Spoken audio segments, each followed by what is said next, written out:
नमस्कार, आप देख रहे हैं जॉन्टी। मैं प्रीति शर्मा आपके साथ। खबरों को विस्तार से भी जानेंगे, लेकिन शुरुआत करते हैं हेडलाइंस के साथ। जम्मू कश्मीर में शहीद हुए जवान का पार्थिव देह पहुंचा डोईवाला। सीएम धामी ने जोली ग्राउंड एयरपोर्ट पर पुष्प अर्पित कर दी श्रद्धांजलि। परिजनों को बंधाया ढांढस।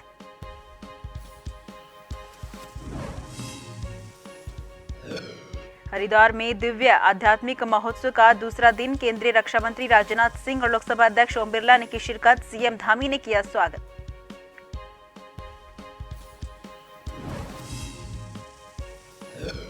पूर्व पीएम अटल बिहारी वाजपेयी की जयंती। उधम सिंह नगर में वाजपेयी की मूर्ति का अनावरण सुशासन दिवस के रूप में मना रही बीजेपी।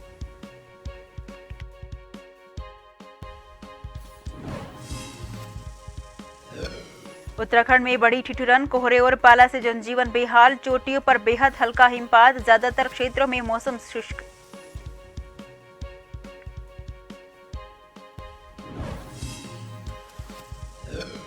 उत्तराखंड में क्रिसमस की धूम। नए साल को लेकर जोरों पर तैयारियां। पुलिस प्रशासन ने कसी कमर। जगह जगह चलाया जा रहा चेकिंग अभियान।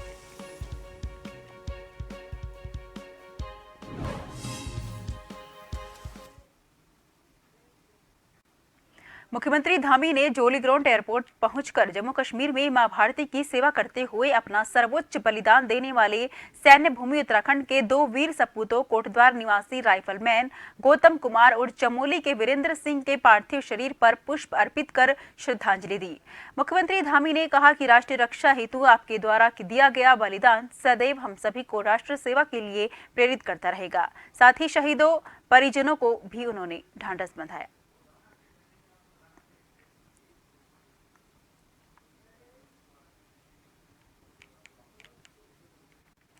जम्मू कश्मीर के राजौरी पुंछ सेक्टर के आतंकी हमले में शहीद हुए जनपद पौड़ी कोटद्वार शिवपुर निवासी वीर शहीद गौतम कुमार का पार्थिव शरीर आज उनके कोटद्वार स्थित आवास लाया गया। जम्मू कश्मीर राजौरी पुंछ सेक्टर के आतंकी हमले में शहीद हुए जनपद पौड़ी कोटद्वार शिवपुर निवासी वीर शहीद गौतम कुमार का पार्थिव शरीर आज उनके कोटद्वार स्थित आवास लाया गया, जहां जांबाज शहीद को अंतिम विदाई देने हजारों लोग पहुंचे और शहर को बंद कर शहीद को श्रद्धांजलि अर्पित की गई। उन्होंने कहा कि राष्ट्रीय रक्षा हेतु गौतम कुमार द्वारा दिया गया बलिदान सदैव हम सभी को राष्ट्र सेवा के लिए प्रेरित करता रहेगा।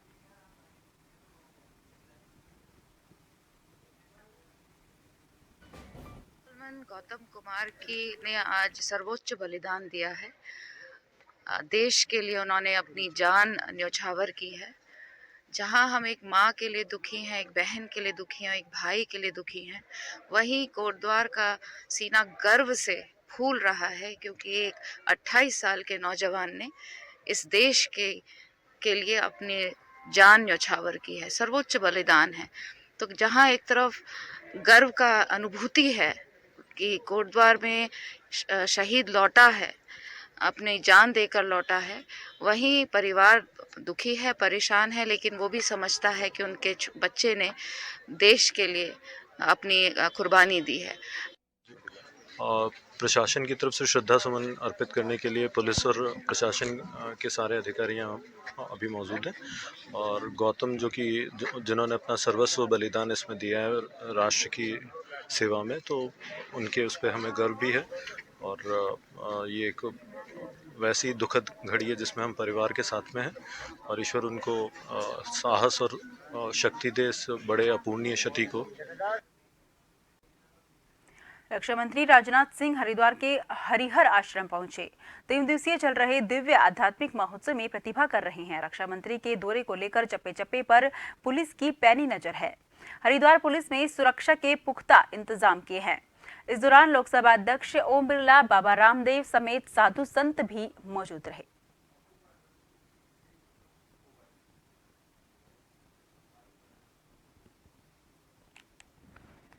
बता दें कि हरिद्वार में रक्षा मंत्री राजनाथ सिंह ने शिरकत की है और वो हरिहर आश्रम पहुंचे हैं। 3 दिवसीय दिव्य आध्यात्मिक महोत्सव वहां पर चल रहा है, जिसमें उन्होंने शिरकत की है।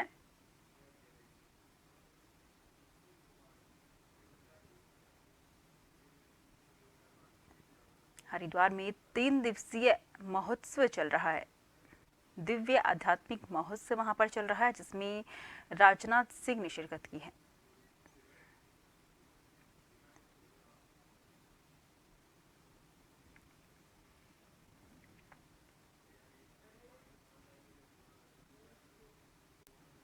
उत्तराखंड में एक बार फिर विपक्ष ने अंकिता भंडारी हत्याकांड के मुद्दे पर सरकार की घेराबंदी शुरू कर दी। दरअसल कांग्रेस मुख्यालय देहरादून में आज कांग्रेस प्रदेश अध्यक्ष करण माहरा ने प्रेस कॉन्फ्रेंस की। इस दौरान उन्होंने साक्ष्य मिटाने के आरोप में विधायक रेणु बिष्ट के खिलाफ कार्रवाई की मांग की है। साथ ही मुख्यमंत्री पुष्कर सिंह धामी के इस्तीफे की मांग की है। करण माहरा का कहना है कि विधायक रेणु बिष्ट के कहने पर बनंतरा रिजोर्ट में जेसीबी चलाकर साक्ष्यों को मिटाया गया था और ये बात कोर्ट में अंकिता भंडारी हत्याकांड के गवाह जेसीबी चालक दीपक ने कोर्ट में गवाही देते हुए कही है। बता दें कि कोर्ट में जेसीबी चालक दीपक ने कहा है कि उसने तत्कालीन उप जिला अधिकारी और भारतीय जनता पार्टी के विधायक के कहने पर बनंतरा रिजोर्ट में जेसीबी चलाई थी।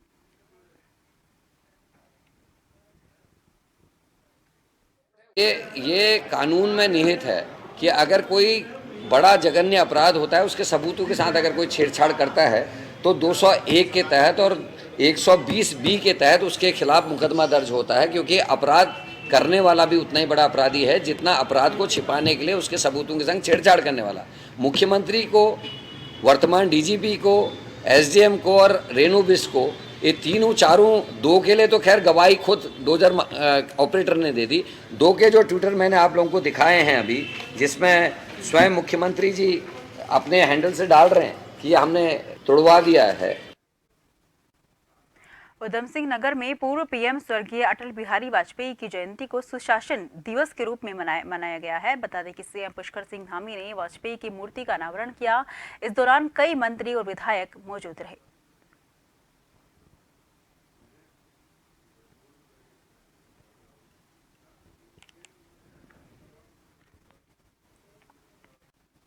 पूर्व प्रधानमंत्री स्वर्गीय अटल बिहारी वाजपेयी की जयंती को बीजेपी सुशासन दिवस के रूप में मना रही है।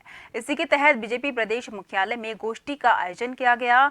इस कार्यक्रम में भारतीय जनता पार्टी के प्रदेश महामंत्री आदित्य कोठारी, सुशासन दिवस के प्रदेश संयोजक ज्योति प्रसाद गैरोला, सांसद नरेश बंसल सहित बीजेपी के तमाम विधायकों और पदाधिकारियों ने शिरकत की। वहीं इस अवसर पर बोलते हुए राज्यसभा सांसद नरेश बंसल ने कहा कि स्वर्गीय प्रधानमंत्री अटल बिहारी वाजपेयी के कार्यों को हम नहीं भूल सकते। अटल जी ने राजनीति में एक अलग ही मुकाम हासिल किया है और उनके शासनकाल में देश का चौमुखी विकास हुआ है। इस अवसर पर सभी में पूर्व प्रधानमंत्री स्वर्गीय अटल बिहारी वाजपेयी को अपनी भावभीनी श्रद्धांजलि दी।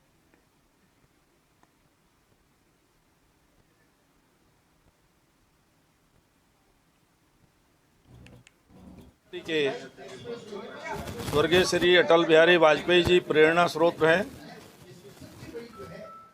और देश के अंदर सुशासन कैसा हो सकता है इसका एक मॉडल उन्होंने रखा है। आज नरेंद्र मोदी जी की सरकार भी उसी मॉडल पर चल रही है, जिसमें सरकार के विकास की धुरी का केंद्र महिलाएं, युवा, गरीब और किसान ये है। इन सब चीज़ों पर अटल जी ने उदाहरण रखे हैं। खबरों का सिलसिला जारी रहेगा। फिलहाल लेते हैं छोटा सा ब्रेक।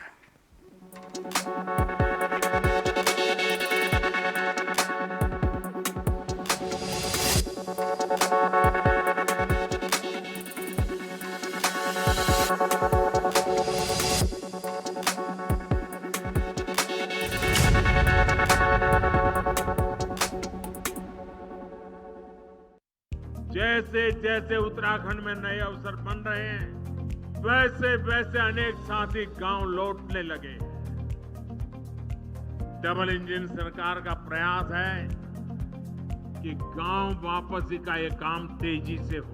प्रधानमंत्री नरेंद्र मोदी के मार्गदर्शन और मुख्यमंत्री पुष्कर सिंह धामी के कुशल नेतृत्व में ग्राम्य विकास की महत्वपूर्ण योजनाएं नए आयाम तय कर रही हैं। दीनदयाल उपाध्याय ग्रामीण कौशल योजना के तहत नजदीकी ब्लॉक में गरीब परिवार के युवकों को निशुल्क कौशल प्रशिक्षण देकर नियमित मासिक आय वाले रोजगार और स्वरोजगार के अवसर उपलब्ध कराए जा रहे हैं। दीनदयाल उपाध्याय कौशल्य विकास योजना के तहत हमारे ब्लॉक तथा हमारे आसपास के रिमोट एरिया के युवक और युवतियों को जो कि जरूरतमंद है उनको रोजगार के अवसर उपलब्ध हो रहे हैं। श्यामा प्रसाद मुखर्जी रूरबन मिशन के तहत उत्तराखंड राज्य को 3 चरणों और 6 क्लस्टर में चयनित किया गया है। योजना के अंतर्गत विभिन्न घटकों जैसे सड़क, कृषि विकास, आजीविका संवर्धन, स्ट्रीट लाइट और शिक्षा में कार्य किया जा रहा है। माननीय प्रधानमंत्री जी का जो सपना है कि उत्तराखंड का युवा पलायन ना करे और गांव का युवा गांव में ही स्वरोजगार करे, अपना रोजगार करे, और उसके लिए हम लोग काम कर रहे हैं, चाहे मत्स्य पालन का हो या मशरूम का हो या फिर मनरेगा योजना को लेकर हो, और काफ़ी मात्रा में युवा आज उस पर काम कर रहा है, जिससे जो है पलायन पर खासकर रोक लगी है। महात्मा गांधी राष्ट्रीय ग्रामीण रोजगार गारंटी योजना के तहत 200 लाख मानव दिवस सृजन के सापेक्ष 90% मानव दिवस सृजित किए जा चुके हैं।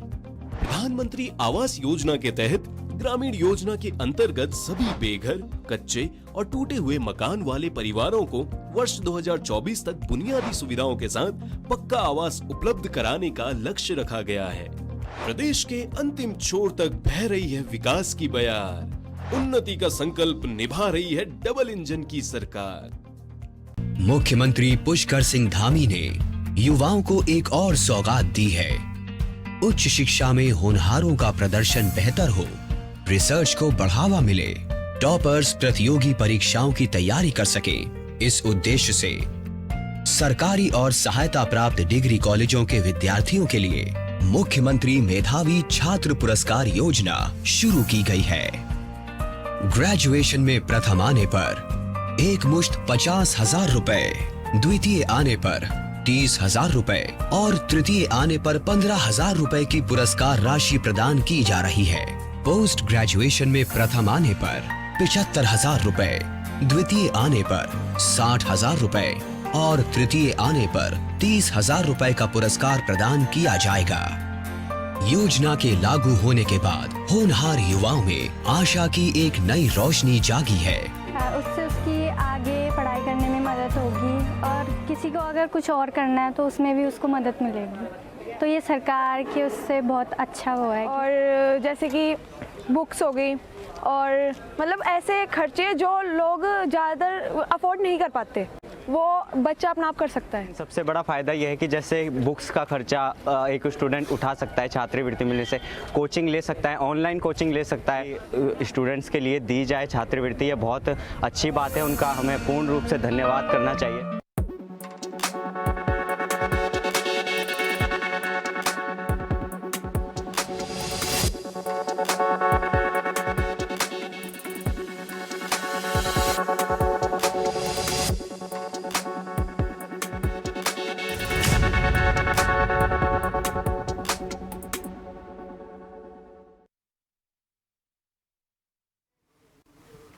ब्रेक के बाद फिर से आपका स्वागत है। रुक करते हैं खबरों की ओर।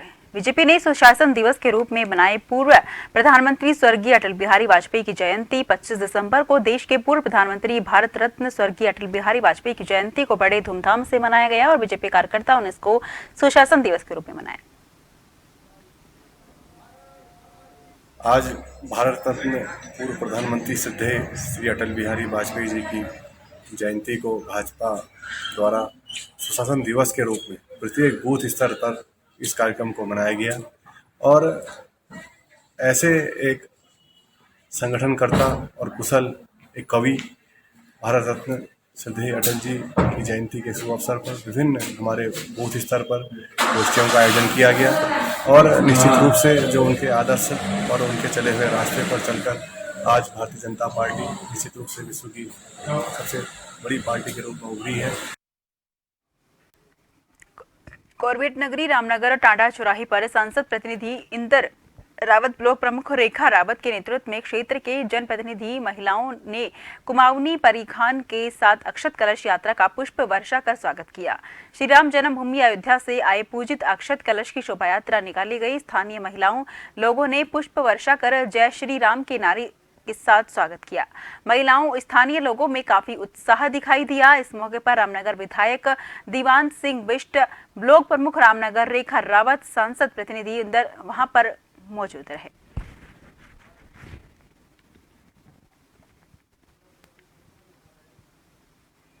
हिंदू समाज ने, सनातन धर्मियों ने 500 साल का तपस्या करी, वो खुशी का दिन आ गया है। रामलला विराजमान होने वाले हैं।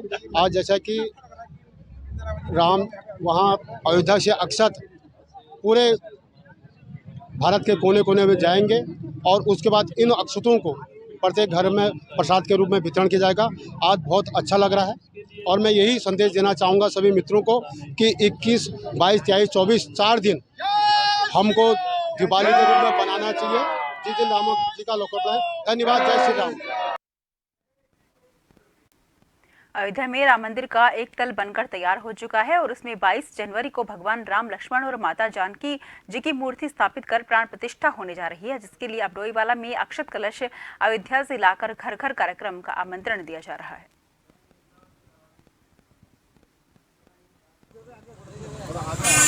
अयोध्या से जो अक्षत आए हैं वो त्रिवेणी घाट में है। ये हमारे क्षेत्रों के लिए वितरित हुए हैं। वहाँ से हमारे लोग जो विश्व हिंदू परिषद के लोग हमारे यहाँ से कलश लेकर आए हैं और उनका जगह जगह हमने आज डांडी चौक में भी हमने उनका कलशों का स्वागत किया है। हमारी सब माता बहनें इकट्ठे होकर यहाँ खूब इन्होंने एक भजन कीर्तन किए और यहाँ इसमें यहीं पे और यहाँ इनका भव्य स्वागत किया गया।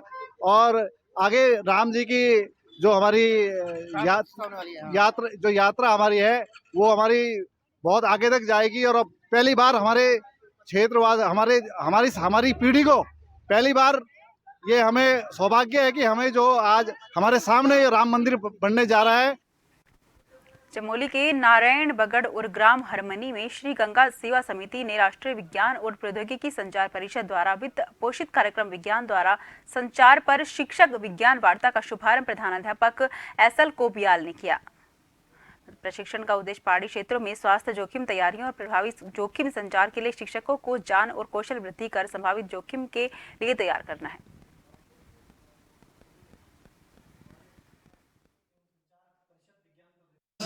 आज यहाँ पर शिक्षकों को स्वास्थ्य जोखिम तैयारी एवं प्रशिक्षण एवं जोखिम विज्ञान संचार पर एक शिक्षक वार्ता की गई, जिसमें हमें यहाँ पर विज्ञान जिसमें गंगा सिंह सेवा समिति के द्वारा हमको यहाँ पर विभिन्न प्रकार की यहाँ पे तमाम जानकारियाँ प्रदान की गई। किस प्रकार से हम अपने स्वास्थ्य को सही कर सकते हैं, किस प्रकार से हम जागरूकता फैलाकर एक स्वास्थ्य के प्रति जागरूकता फैलाकर हम बड़ी से बड़ी बीमारियों को भी रोक सकते हैं और आने वाली भविष्य में आने वाली तमाम प्रकार की जो बीमारियां होती हैं उनसे अपना बचाव कर सकते हैं।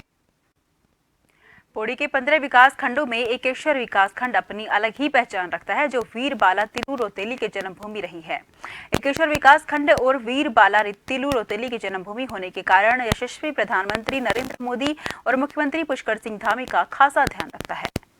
ब्लॉक प्रमुख धीरज पांथरी, जो मुख्यमंत्री के करीबी माने जाते हैं, उन्होंने बताया कि गांव में सुविधा नहीं होने के कारण लगातार पलायन बढ़ता जा रहा है।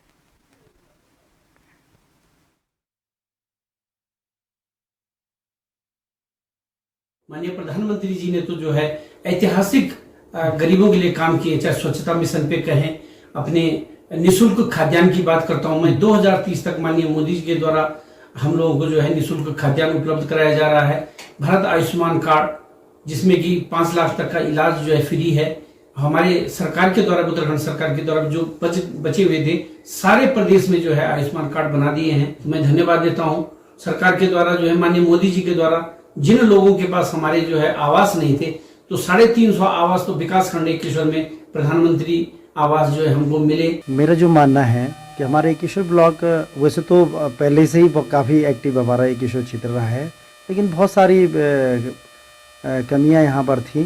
जैसे हमारे विकास खंड की बात करूँ तो ये जो हमारा विकास खंड कार्यालय था, क्योंकि मैं तो लगातार काफ़ी दिनों से यहाँ पर प्रतिनिधि हूँ, तो विकास खंड की जो हमारी जो ये बिल्डिंग थी बिल्कुल जर्जर स्थिति में थी।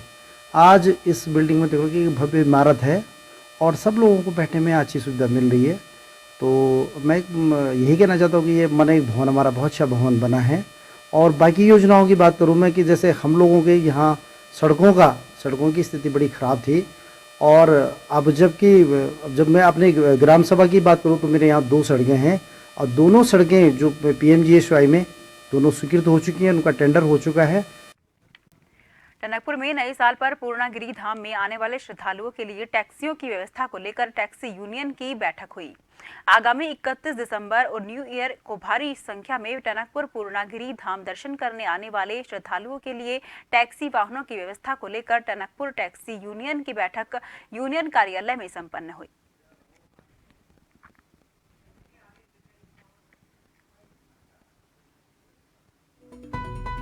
पूर्णागिरि टैक्सी यूनियन की जो हमने बैठक रखी गई है, कल हमारे जिला उप जिला अधिकारी महोदय है, उनके द्वारा हमारे सारे विभागों की बैठक ली गई थी और उसमें मुझे भी बुलाया गया था। जो हमारा 31 का मेला चलता है उस निमित्त वो बैठक ली गई थी और मेरे को बताया गया कि आदेश दिए गए थे कि आप तुरंत एक बैठक रखिए। जो 31 को होने वाला मेला है उस मेले के लिए टैक्सी चालकों द्वारा जो नशा करके गाड़ियां चलाई जाती हैं और जो बदतमीजी करी जाती है और कई मुद्दे उनने मेरे सामने रखे। आज मैंने इसी निमित्त ये बैठक रखी। आज मैंने अपने टैक्सी चालकों को और मालिकों को अवगत करा दिया। रुड़की में सोशल मीडिया पर एक वीडियो वायरल हो रहा है। वायरल वीडियो रुड़की के सती मोहल्ले का बताया जा रहा है। वायरल वीडियो में कुछ युवक मोहल्ले में बनी एक पानी की टंकी के ऊपर चढ़कर सेल्फी ले रहे हैं। ऐसे में कोई बड़ा हादसा भी हो सकता है। न तो इन युवकों को नीचे गिरने का डर है और न ही मौत का डर है।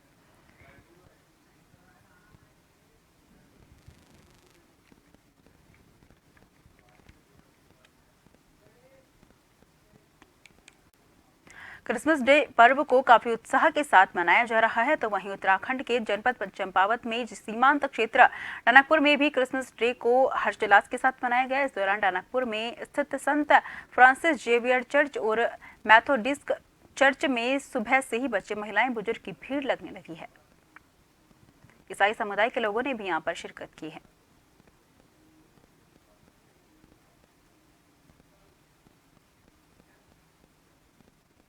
ये परमेश्वर ने अवसर हमारे जीवन प्रदान किया है। जिस प्रकार से हर वर्ष हम क्रिसमस को मनाते हैं, इस वर्ष भी हम प्रभु यीशु मसीह के जन्मदिन को मना रहे हैं।